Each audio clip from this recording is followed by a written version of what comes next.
ब्रह्मा के पुत्र प्रजापति दक्ष की पुत्री सती से भगवान शिव का विवाह हुआ।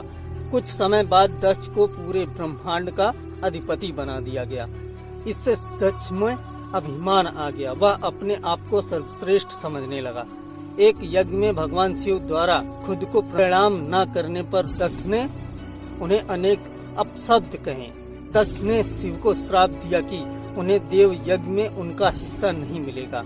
यह सुनकर नंदी ने भी दक्ष को श्राप दिया कि जिस मुंह से वह शिव निंदा कर रहा है वह बकरे का हो जाएगा।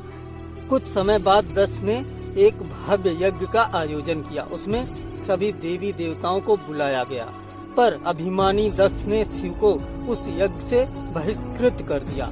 किसी तरह सती को यह पता चला तो उन्होंने शिव से उस यज्ञ में जाने की अनुमति मांगी।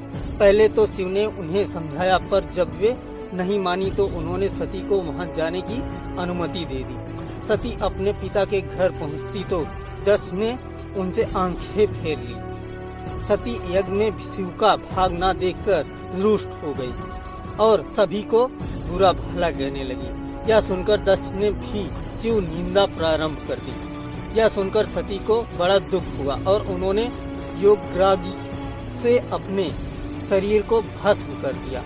यह देखकर शिव के गणों ने दक्ष यज्ञ पर हमला कर दिया, पर देवताओं ने उन्हें वहां से भगा दिया। वे शिव के पास गए और सारी घटना सुना दी। यह सुनकर शिव को बड़ा क्रोध आया।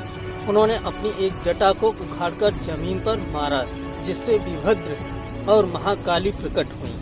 शिव ने उन दोनों को दक्ष का यज्ञ विध्वंस करने की आज्ञा दी। उन्होंने पल भर में ही दक्ष का यज्ञ विध्वंस कर डाला और वीरभद्र ने दक्ष का सिर काटकर उसे यज्ञ कुंड में फेंक दिया। यह देखकर देवताओं में हड़कंप मच गया और उन्होंने शिव स्तुति प्रारंभ कर दी। उनकी स्तुति उन्होंने सभी को जीवन दान दे दिया और दक्ष के शरीर पर बकरे का सिर लगाकर उसे भी जीवित कर दिया। बाद में शिव की अनुमति से दक्ष ने अपना यज्ञ पूरा किया। अपनी प्रिय पत्नी के शव को लेकर शिव पूरे ब्रह्मांड में घूमने लगे।